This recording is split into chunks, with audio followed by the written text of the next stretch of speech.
Queridos hermanos, hoy continuamos con nuestra predicación en la serie que hemos titulado Cristianos en el Exilio.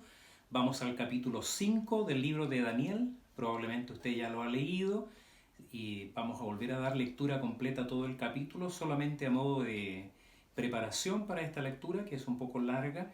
Contarles que ya llevamos, este es el cuarto sermón en esta serie, que hemos pensado, dada la necesidad de que permanentemente el pueblo del Señor esté reflexionando sobre lo que es nuestra vida en medio de la cultura. Somos creyentes que estamos viviendo en un contexto cultural que no siempre es afín, acorde o incluso en muchos casos es contradictorio a los principios y valores que sustentamos como Iglesia de Cristo.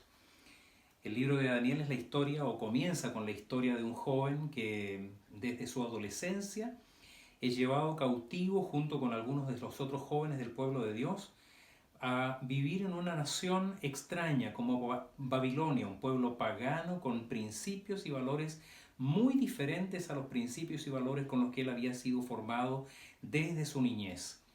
Es obligado a adoptar otro lenguaje, otra ropa, se cambian sus nombres, adopta muchas de las costumbres de ese pueblo, pero conserva los principios de vida y de fidelidad al Señor.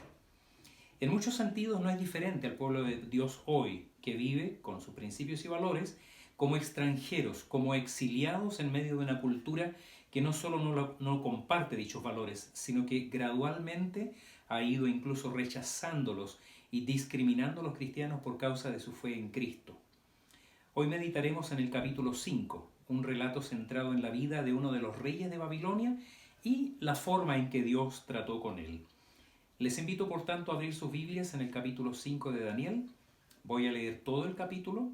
Les pido paciencia y mucha concentración para que saquemos el máximo provecho de su lectura.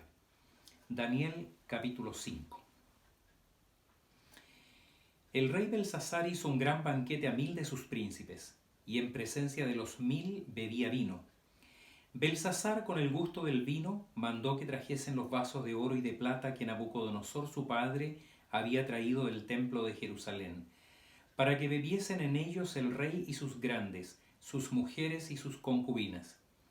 Entonces fueron traídos los vasos de oro que habían traído del templo de la casa de Dios que estaba en Jerusalén, y bebieron en ellos el rey y sus príncipes, sus mujeres y sus concubinas. Bebieron vino y alabaron a los dioses de oro y de plata, de bronce, de hierro, de madera y de piedra. En aquella misma hora aparecieron los dedos de una mano de hombre que escribía delante del candelero sobre lo encalado de la pared del palacio real, y el rey veía la mano que escribía. Entonces el rey palideció, y sus pensamientos lo turbaron, y se debilitaron sus lomos, y sus rodillas daban la una contra la otra. El rey gritó en alta voz que hiciesen venir magos, caldeos y adivinos. Y dijo el rey a los sabios de Babilonia: cualquiera que lea esta escritura y me muestre su interpretación, será vestido de púrpura y un collar de oro llevará en su cuello, y será el tercer señor en el reino. Entonces fueron introducidos todos los sabios del rey, pero no pudieron leer la escritura ni mostrar al rey su interpretación. Entonces el rey Belsasar se turbó sobremanera y palideció, y sus príncipes estaban perplejos.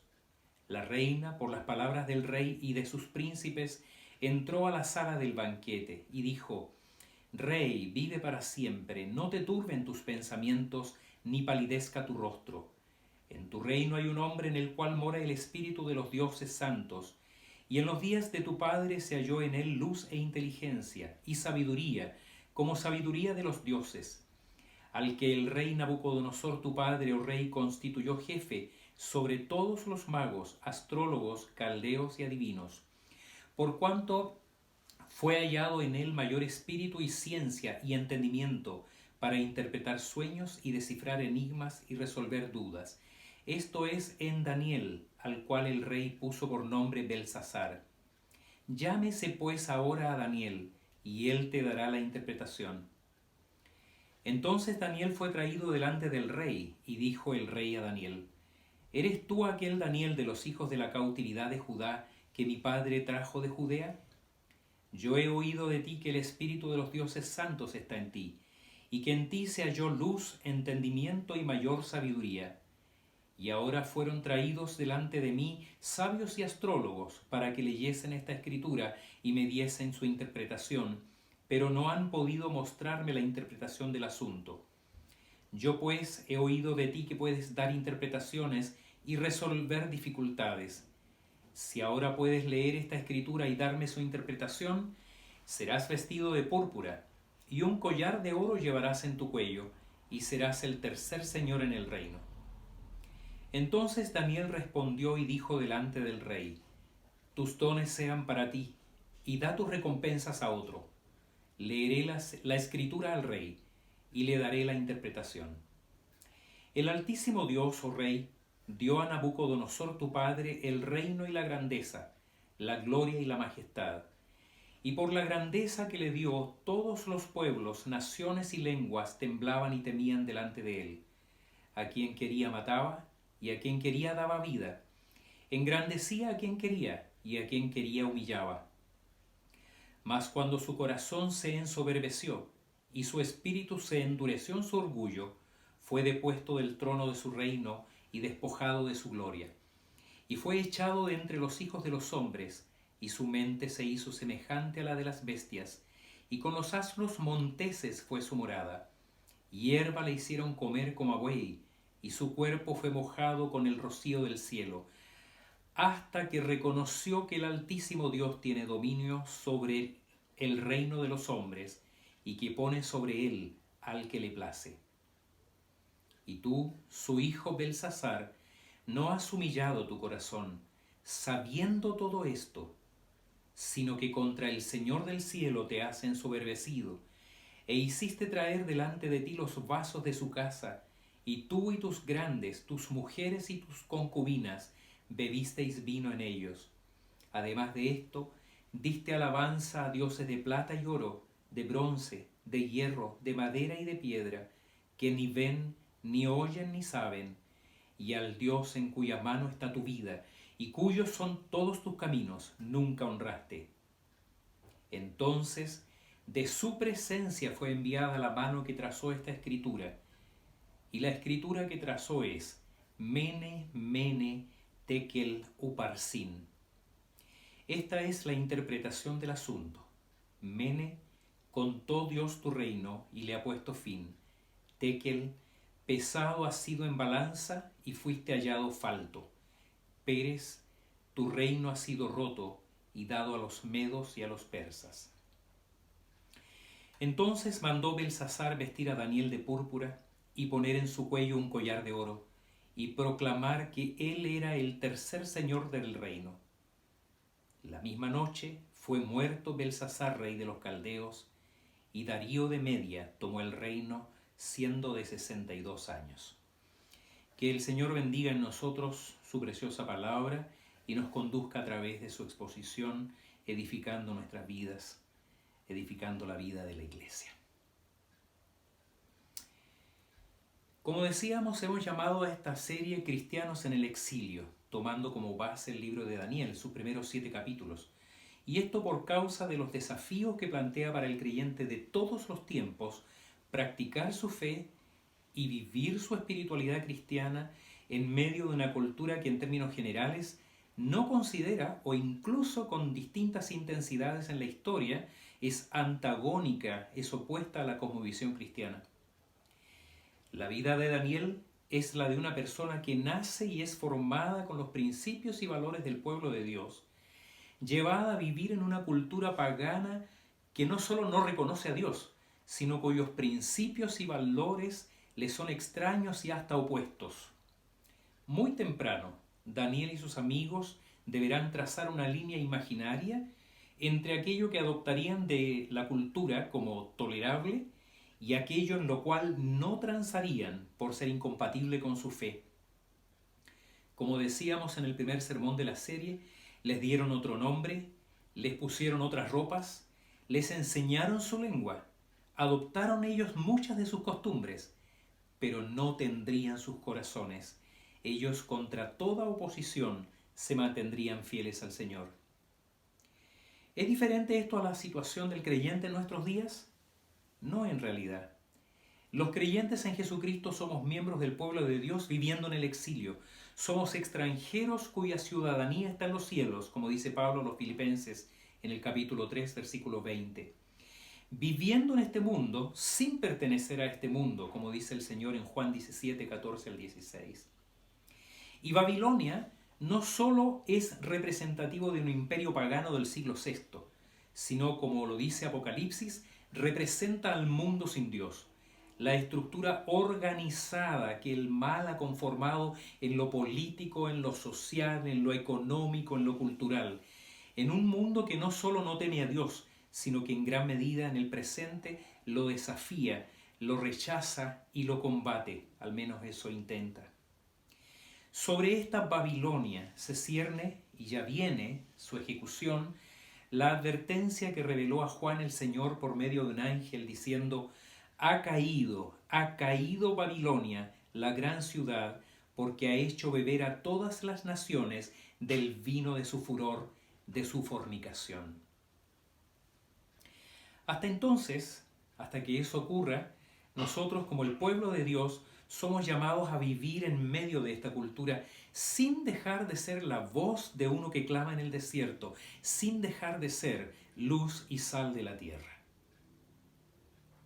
Juan Calvino comienza su comentario al libro de Daniel en el capítulo 5, llamando nuestra atención a lo simple de esta narrativa. Es una narrativa llana, sencilla.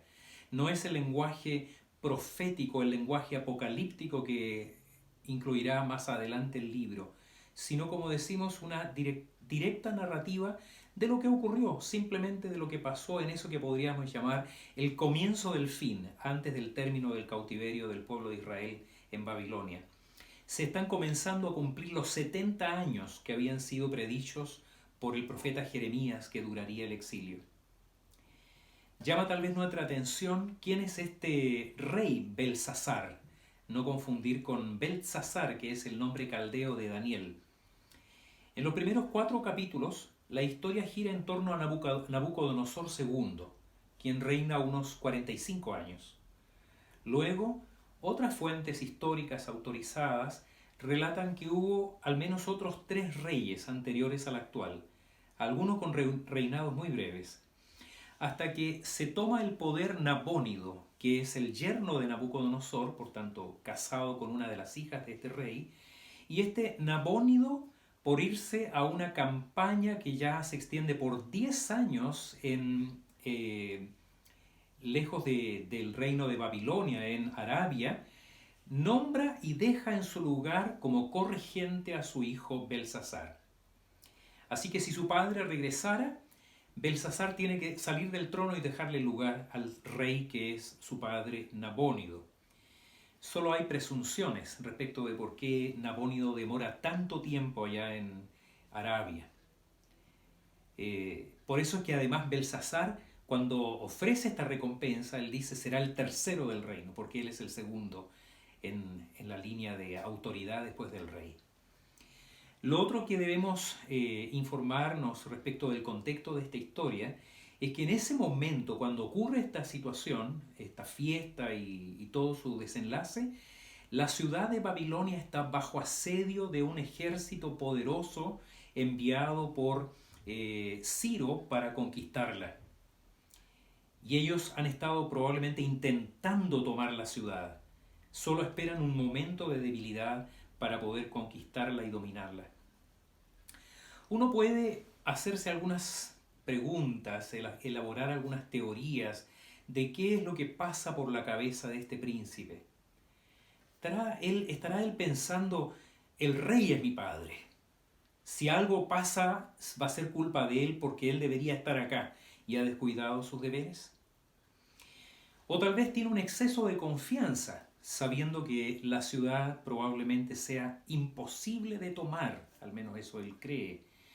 Era una ciudad realmente muy fortificada. Se dice que las murallas de Babilonia eran tan anchas que en su superficie un carro tirado por 8 caballos podía girar en la superficie de ese muro. Tendría provisiones tal vez para 10 años y agua en abundancia. tal vez ya se sabe derrotado, o a lo mejor presiente el inevitable fin de la ciudad. Así que en una especie de rendición moral anticipada, hace esta fiesta con muchísima gente. Tanta gente que algunos piensan que tal vez era una especie de conmemoración anual, un carnaval de la ciudad. Tal vez él piensa algo así como: comamos y bebamos que mañana moriremos. Si ya había descontrol en su actuar, bajo los efectos del alcohol, la cosa se le fue de las manos totalmente.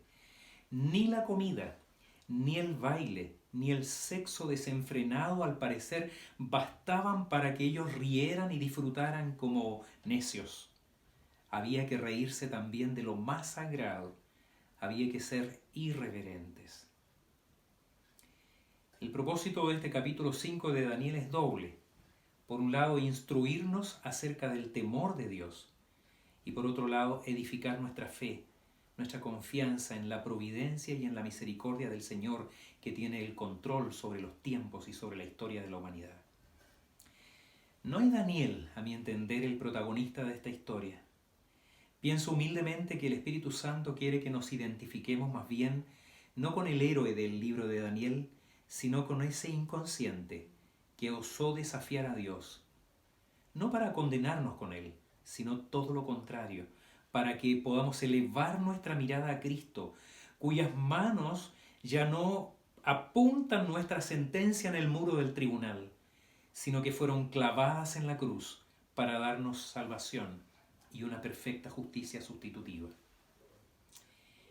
De las muchas cosas que podrían decirse de este texto, yo les propondré una exposición en dos partes.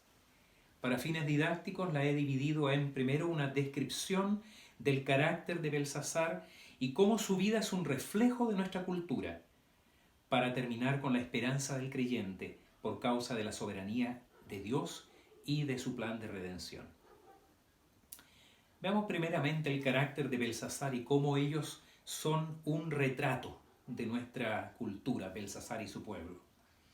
Lo primero que llama nuestra atención es esta degradación e irreverencia desafiante. Degradación e irreverencia desafiante. Ya habíamos comentado antes que esta fiesta, fuese o no una celebración nacional, como algunos piensan, estaba completamente fuera de lugar. La ciudad estaba bajo asedio. Un enorme ejército enemigo intentaba por semanas, tal vez por meses, tomar la ciudad. Si Babilonia caía, los hombres serían asesinados, sus mujeres violadas, los niños esclavizados, la ciudad saqueada. Y en ese contexto, Belsasar hace una fiesta para 1000 de sus príncipes, con sus esposas y concubinas. Y para ahogar tal vez toda preocupación, tenía que haber mucho vino. El tema del vino en este relato es muy protagónico, porque en los primeros 4 versículos se menciona la bebida en cada uno de ellos. 4 versículos, 4 referencias a que bebían mucho vino. La Nueva Versión Internacional es muy gráfica. Ella dice que bebieron hasta emborracharse. Y mientras brindaban, Belsasar mandó que le trajeran las copas de oro y de plata de Nabucodonosor, su padre, que había tomado del templo de Jerusalén. Y así se hizo. Le llevaron las copas, y en ellas bebieron el rey y sus nobles, junto con sus esposas y concubinas. Ya borrachos, se deshacían en alabanzas a los dioses de oro, plata, bronce, hierro, madera y piedra. Ni Nabucodonosor ni ninguno de los reyes anteriores a este habían hecho algo así. Pero este payaso remedo de autoridad quiere ser el más gracioso, el más simpático delante de sus dirigidos. Quiere erigirse como el más grande, el más osado. Así que, ¿qué hace? Manda a traer los vasos de oro traídos del templo de Jerusalén para profanarlos. Los usará para tomar vino en ellos y darle a sus amigos y a las rameras que están en el lugar. ¿Cuál es la idea? Ser irreverente es ser lo más provocativo posible y reírse a carcajadas de ello.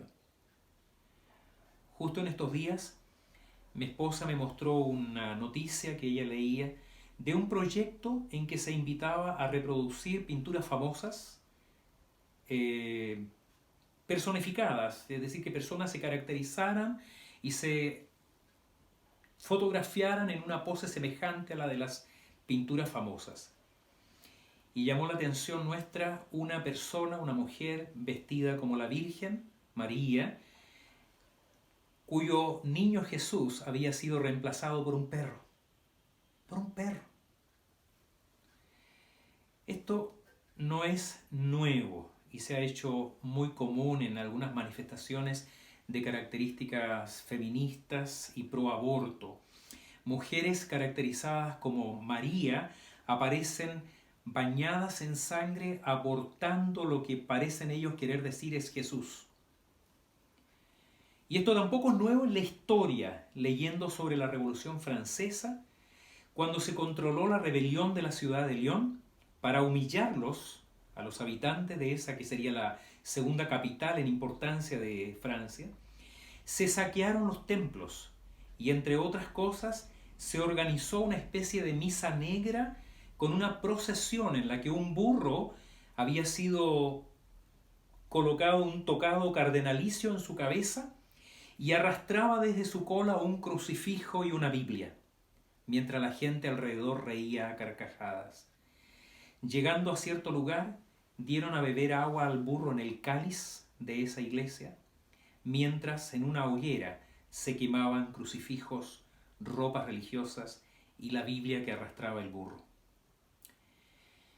Cuando no hay temor de Dios, burlarse de lo sagrado es fácil.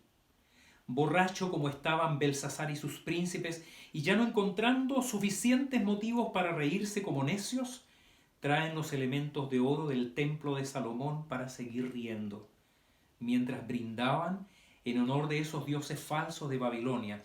Y es una descripción muy gráfica, muy interesante, que se diga de oro, de plata, de bronce, de hierro, de madera y de piedra, como graficando desde lo más precioso a lo más vulgar. Esto es tan absurdo. Dice el Salmo 2, el que mora en los cielos se reirá, el Señor se burlará de ellos. Hermanos, Dios no es de oro. Él no está en los vasos, no está en las figuras religiosas, no está en templos ni púlpitos destrozados ni en bancas quemadas. Dios está completando en la historia algo mucho más importante. Por nuestra corta vista, damos importancia a veces a lo secundario, como cuando un niño pequeño se pone a llorar porque un juguete se le ha roto. Para él eso es lo más importante.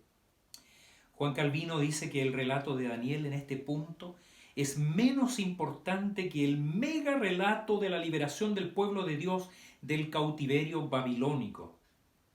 Para nosotros que tenemos ambas cosas en perspectiva, la situación de Babilonia, la situación del pueblo de Dios, el pueblo de Israel, esto en realidad es menos importante aún que el mega relato de la gran liberación que Dios proveyó para su pueblo por medio de Jesucristo, quien un día irrumpirá en la historia y en la tierra, y todo terminará como terminó para Belsasar, de la risa al terror, de la celebración inconsciente al juicio y a la muerte. La escena de celebración, de fiesta, de borrachera, cambia bruscamente cuando el libro relata la aparición de una mano de hombre en un lugar muy iluminado de la sala en esa noche absurda de celebración, en un muro blanco. Traza unas palabras con su dedo y el rey lo ve claramente. Dice la Biblia que el rostro le palideció de susto. Las rodillas comenzaron a temblarle chocando unas contra otras y apenas podía sostenerse en pie. A gritos entonces Belsasar mandó que vinieran los hechiceros, astrólogos y adivinos, y a estos sabios babilonios les manda que le revelen el mensaje de esas 4 palabras en el muro. Uno podría pensar en este punto del relato que hay alguna esperanza para este insensato rey. Está impresionado, claramente medio muerto de miedo. La fiesta se acabó, logró asustarlos a todos, se les pasó la borrachera, porque dice la Biblia que hasta sus príncipes estaban perplejos. Pero no hay que ilusionarse demasiado, porque no siempre el miedo a lo sobrenatural lleva a la fe auténtica. Leí mientras estudiaba esto que existe una fobia a lo sobrenatural. Se llama boifobia, si quiere usted anotarlo por ahí, no es importante. También existe la espectrofobia, que es el miedo a los fantasmas. ¿Hay alguno de nuestros auditorios hoy que tenga miedo a los fantasmas? Usted tiene espectrofobia. Belsasar tiene una crisis de miedo. Está lleno de pánico frente a lo sobrenatural. Y por eso le urge saber su significado.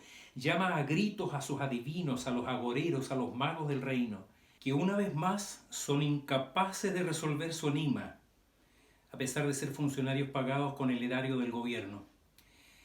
La reina, que no sería en este caso la esposa de Belsasar, sino su madre, por lo tanto hija de Nabucodonosor, conoce a Daniel.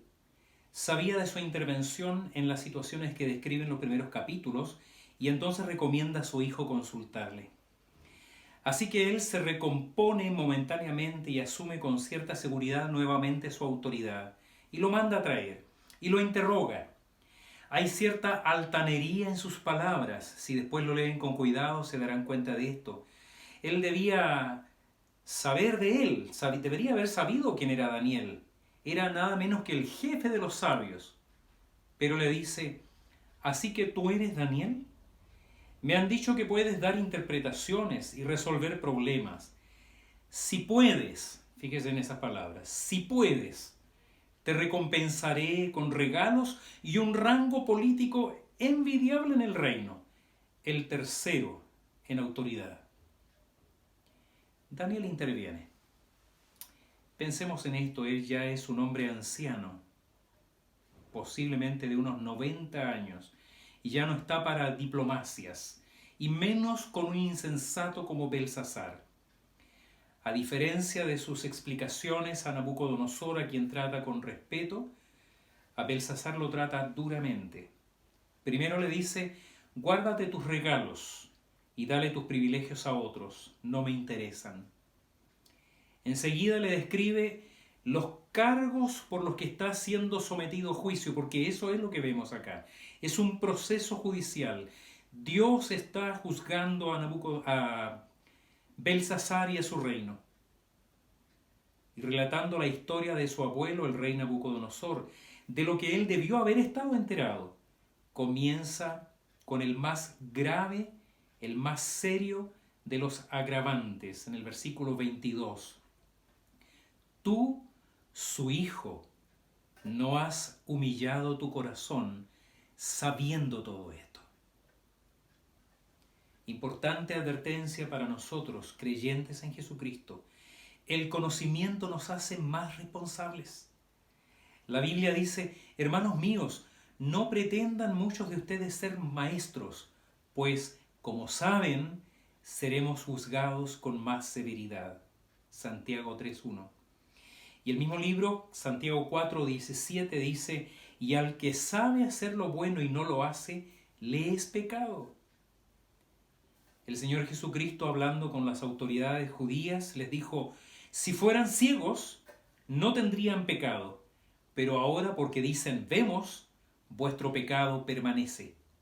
En Juan capítulo 9, versículo 41. Entonces, después de ese agravante de darle una explicación de por qué él está siendo juzgado, él describe los cargos. Y esto es lo que le señala Daniel a Belsasar.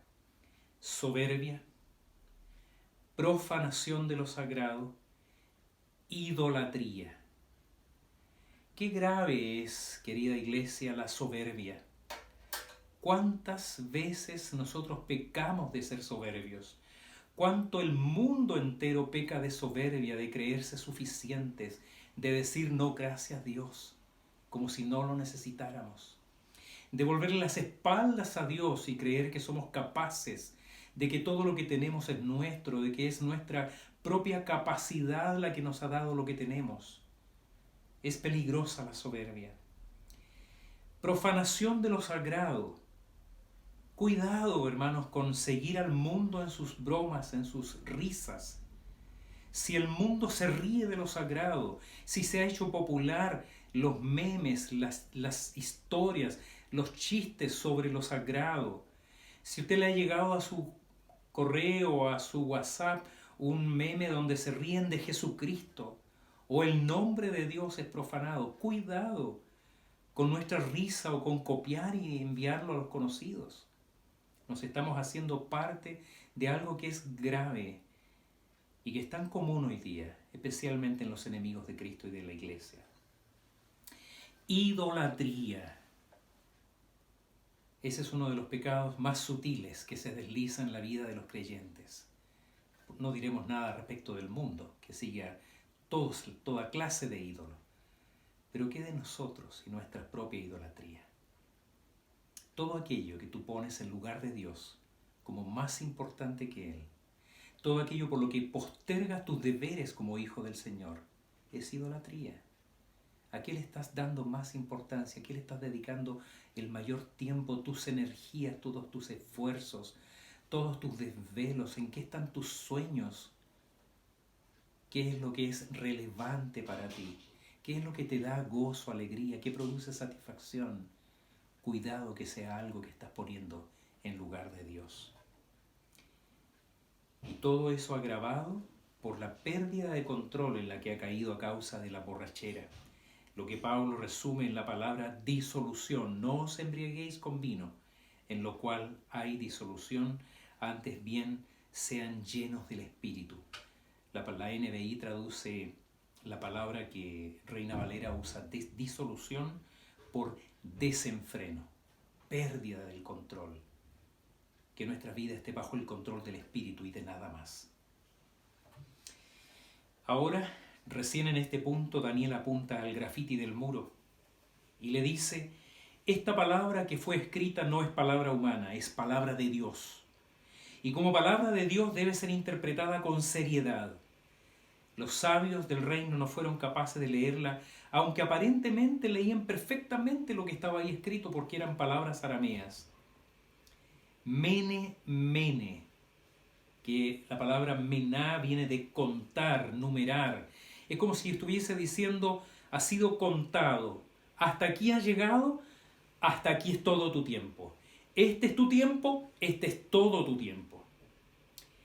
Tekel, que viene de pesar, medir lo que se ha pesado, ha sido medido, ha sido puesto en balanza.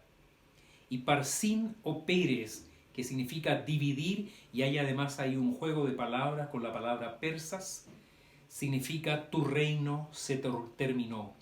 El dominio de los hombres, la supuesta autoridad que ignora la soberanía de Dios, ha llegado a su fin. La Biblia no describe ninguna clase de emoción especial en el acusado. Nada. Solo dice que cumplió lo que había prometido. Mandó vestir a Daniel de púrpura, ponerle un collar de oro en su cuello y proclamar que era el tercero en el reino. ¿Para qué? ¿De qué servía? Imagino que esto fue actuando un poco como autómata, como el que actúa sabiendo que ya se dictó la sentencia y solamente le espera la muerte. Y hablaremos próximamente de cuál fue la actitud de Daniel al recibir esas ropas especiales, ese collar en su cuello, porque eso le ponía en primera fila respecto de los invasores. Serían de los primeros en morir los que eran los príncipes de Babilonia. Ya hablaremos respecto de la actitud de Daniel en relación con eso. Termina el relato escuetamente diciendo que esa misma noche Belsasar fue muerto y Darío de Media, enviado por Ciro el Grande, rey de Persia, se hizo del control de la ciudad. Querida iglesia y quienes nos acompañan el día de hoy, para Belsasar y para Babilonia se cumplió el tiempo que Dios había determinado para enseñar a su pueblo. Llegaba a su fin el tiempo del cautiverio y empezaría gradualmente el retorno a la tierra prometida. Si el propósito del Señor es que examinemos nuestro actuar, viéndonos tal vez reflejados en la actitud de Belsasar, viendo también reflejadas en la actitud de ellos las características de nuestro tiempo. Es porque Dios quiere que sintamos algo de ese temor y su terrible final, para que sepamos lo que significa tener temor de Dios, que con Dios no se juega. A Dios se le toma en serio. Quiere el Señor que recordemos que Él tiene dominio sobre el reino de los hombres, tal como lo dice en el capítulo 4:17 y lo reitera ahora en el 5:21. Y que es mejor someternos a Él y confiar en su soberanía. Cuidado con la soberbia de creernos dueños de nuestro tiempo, de nuestro cuerpo, de nuestros bienes y de nuestra vida. Cuidado también con participar de la actitud de Babilonia moderna, celebrando con ellos en su desenfreno. Como decíamos hace un momento, el relato que encontramos en el capítulo 5 es apenas un fragmento, como una sinopsis del mega relato del tiempo del exilio de los hijos de Dios inmersos en la cultura del mal, como una gran estructura social, política, económica. Ese es el marco en el que existimos y nos movemos como creyentes y como cuerpo de Cristo que es la Iglesia. Entonces, como podemos entender en esta palabra, es necesario comprender que mejor que empezar bien es terminar bien la carrera. Un día ya no Darío, no Ciro el Grande, sino Jesucristo que vive y reina por los siglos, pondrá fin a la historia. En ese momento no importa que el mundo se deshaga y todas las estructuras a nuestro alrededor sean derrumbadas. Quienes estén en Jesucristo, como Daniel estaba en el Señor, no tendremos ninguna angustia, no experimentaremos el terror de la destrucción, sino que al contrario, nuestra mirada se elevará a Cristo lleno de amor y de esperanza a nuestros corazones, sabiendo que estamos seguros en Él. Dice la palabra que Él hará nuevas todas las cosas. Asegúrate hoy de que estés en el Señor. Quiero invitarles a cerrar nuestros ojos, a inclinar nuestras cabezas ahí donde tú estás, para que tengamos un tiempo de oración. Si esta palabra ha llegado a nuestro entendimiento y ha producido en nosotros tristeza por nuestro pecado, dolor por haber sido negligentes en el cuidado de nuestra fe, pidámosle perdón al Señor. Si esta palabra de alguna manera ha impactado o ha desafiado nuestros corazones, pidamos la fuerza de su Espíritu para que Él nos sostenga, nos ayude y nos capacite para vivir como creyentes en medio del exilio, como miembros del pueblo de Dios, viviendo como extranjeros en medio de una cultura que no le reconoce, que no tiene sus valores, que no tiene la cosmovisión que nosotros tenemos como creyentes en Cristo. Dependamos del Señor en la oración, dependamos del Señor en su palabra y clamemos a Él porque de Él es la victoria. Padre Celestial, bendícenos. Ayúdanos, Señor, para que tu palabra siga obrando en nosotros toda la transformación necesaria para ser la clase de hijos que tú esperas que nosotros seamos en medio de un mundo que no te reconoce y que no busca tu nombre. Pedimos esto en el nombre de aquel que es el nombre sobre todo nombre, el nombre de nuestro Señor Jesucristo, quien vive y reina por los siglos. Amén.